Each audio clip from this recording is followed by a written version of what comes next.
Hello, everyone. My name is Jeff. Today, we're going to take a look at another horrible case with you on October 23rd, 2018, in Bangalore. There was a customer care office of a company named Oracle located on the 7th floor of the building at this time. The entire staff was working their night shift, and it was around 11:45 p.m. when a security guard from the company approaches an employee and tells him that two people have come to meet him waiting in the waiting room. The employee wonders who could come to meet him around midnight, as none of his friends had ever come to meet him at such a late hour before. So a slight fear crosses his mind. With a bit of hesitation, he goes to the waiting room where two individuals were waiting for him. Both of them were tall and broad. As he approaches them, one of the men extends his hand and says, "Hello, Mr. Taryn," upon hearing the name Taryn. The employee is surprised and starts trembling because he hadn't heard that name for almost 15 years. No one had called him Tun before today. His wife, children, and all his friends knew him by the name Parveen Batal. This man had concealed his identity from everyone but today. After nearly 15 years, he hears this name from someone's mouth. As he shakes hands with the man, he starts examining Tun's fingers. After fracturing one of Tarun's fingers, the man said, "Come on, Mr. T, your game is over. We'll take you to your real home below." The two men who had come to the company were not just anyone. They were police officers. On October 24th, 2018, Tun was brought to Ahmedabad. During this time, a police officer sent a message to a senior officer, which we have shown him. However, Tun remained sitting there, wondering how the police had caught him after 15 years. It's February 14th, 2003, and in Ahmedabad there was a husband and wife. The husband's name was Tarun, and the wife's name was Sji. The couple had only been married for 3 months, in December 2002. Tarun was a sports teacher at a school, and his wife, SJY, worked at a bank. In addition, Tun was a volleyball coach. Their marriage was arranged, and everything was going well in their lives. Tun and his wife lived in an apartment together, and whenever Tun had to leave for a volleyball match, he would tell SJY, "Don't stay alone in the apartment. There are often thefts here. Go to your father's house." The last time SJ visited her father was on February 5th, 2003, as she was leaving. She told her father that she needed some money to fill up the car's gas tank. Her father was taken aback and asked her, "Is your son-in-law taking care of you properly?" SJ seemed very upset and said, "Dad, there's nothing like that." After saying this, she left the house. Her father thought it was odd and thought something might not be right between the two, but he didn't take this matter too seriously. Small arguments between the husband and wife continued until February 14th, 2003, at 7:30 p.m. After speaking on the phone for about 15 minutes with her older sister exactly 2 hours later, Tun calls her father and tells him to hurry to the hospital as soon as possible because SJY's condition is becoming very critical. When family members hear this news, they rush to the hospital and discover that SJY has passed away, strangling herself with a scarf. When the police arrive, Taryn informs them that some jewelry and money have been stolen from our house. All of our belongings are scattered around. The police also suspect that some thieves may have come to steal and may have been the cause of SJY's death. Taryn was in a terrible state, crying uncontrollably, and due to grief, his condition worsened even more. Therefore, he couldn't even attend his wife's funeral. During this time, Taryn was admitted to the hospital because his condition was deteriorating, and his family was providing him with emotional support. On the other hand, the police were compiling a list of all the thieves in the area 2 days later, on February 16th, 2003. Tun's elder brother's phone call reaches the police saying that Taryn has escaped from the hospital. Hearing this news, the police are shocked. The police couldn't believe that Taryn had escaped from the hospital. Although there was no one keeping an eye on Taryn, the police believed that Taryn was entirely innocent, as he was in a pitiful state and they felt sympathetic towards him. That's why he was admitted to the hospital, however. Now he had disappeared from the hospital after this. Suspicions arose on the police, and SJ's family was now asking the police why they let Tarun escape. This case had gained media attention, and as a result, there was increasing pressure on the police. Now the police started actively searching for Taryn. During this time, Taryn's family was also imprisoned by the police, but was released after a few days because they had no involvement in the case. Taryn used to live alone with his wife in an apartment while the rest of the family lived separately. the police searched for Tun throughout the city, conducting blockades at various places. However, they couldn't find any trace of Tarun S.'s family had exerted immense pressure on the police, leading the police to offer a reward for information about Tun. Anyone providing information about Tun was promised a reward of 1 rupees, but even this incentive did not yield any results. The police's efforts were in vain. Later, the police discovered that Tun had been harassing S.J. since their marriage, because he was involved in an affair with another girl. The police gradually traced the girl with whom Tarun had an affair. The girl informed the police that on February 16th, Tarun had called her and proposed marriage. However, by that time, she had already received news of S.J.'s death. Consequently, she outright refused Tarun's proposal, stating that she couldn't marry someone involved in a murder.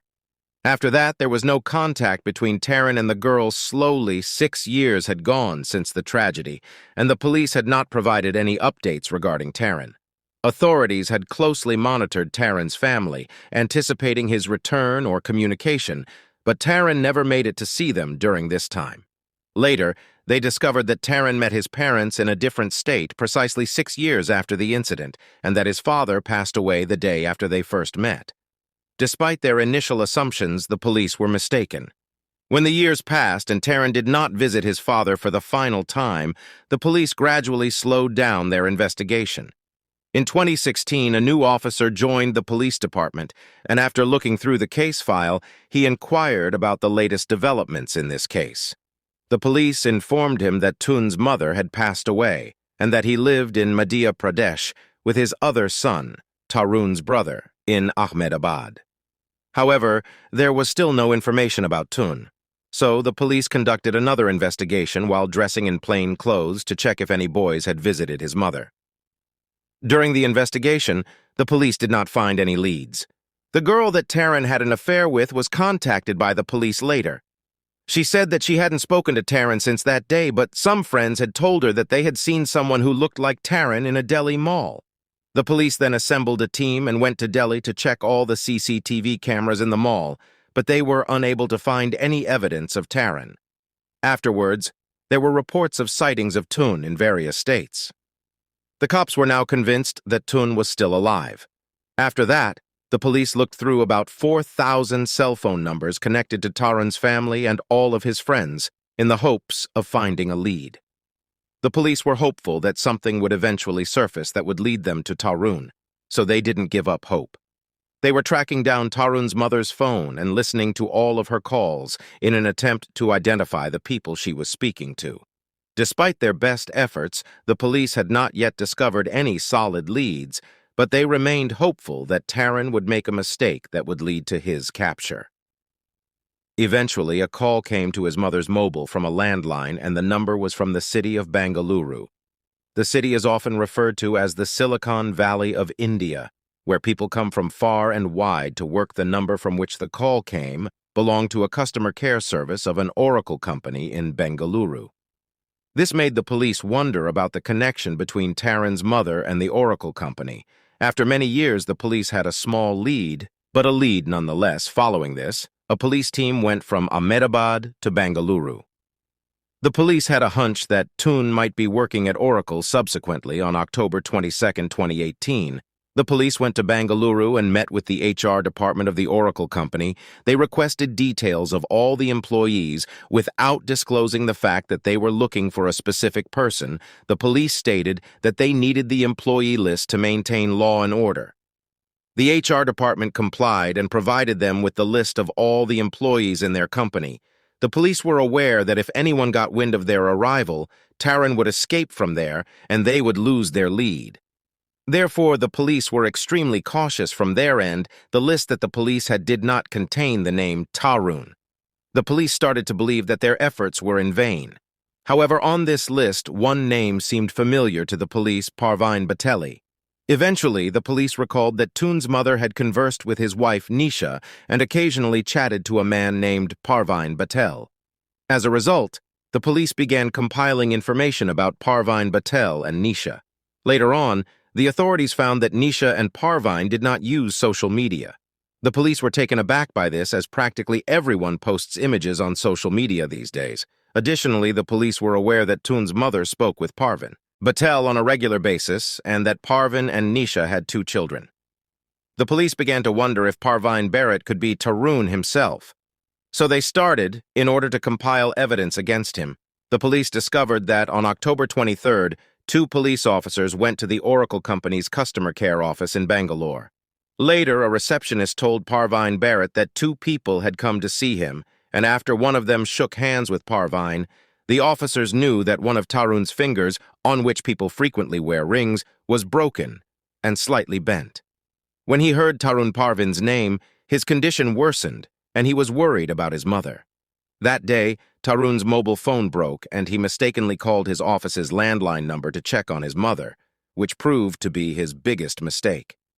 He recognized Tarun from the broken finger and said, "Tarun, your game is over." If Tarun had not called from the landline number, perhaps he would never have been caught. To this day, later, the police also discovered that Tarun's mother had another mobile phone registered in the name of a distant relative, and he mostly spoke to his mother on that number, which the police had not traced after that. The police bring Tarun back to Ahmedabad, where he admits his mistake and confesses that yes, he is the one who killed his wife. He then tells the police that the entire story after the murder, he went to his friend proposing marriage, but his friend rejected him subsequently. He went to Pune, where he started a small job, and there he met Nisha. He had told Nisha that he was an orphan with no one in this world. And that's where their friendship blossomed. They eventually got married afterward. Both of them arrived in Bangalore in 2009, and there Tun started working for the Oracle Company. One surprising fact was that even Tun's wife knew that her husband's name was Parvin Patel. Now the question arises, how did Tarun adopt the name Parvin Bat? After that, the police also investigated this. The police found out that during school time, Tarun had a friend named Parvin B. Tarun revealed that after the murder, he stayed in Pole for a few days, and Parvin Patel also resided in Pole. During that time there, he spent some days with his friend, and during that period, he scanned all of his friend's ID proofs. The man put his own picture on the documents, hiding his identity, and eventually revealed himself as Parvin B. This is the story of a man who fooled the police for 15 years before being apprehended for his crimes, thanks to a small error. If you value our work, please like and share this video. Please subscribe to our channel right away if you haven't already.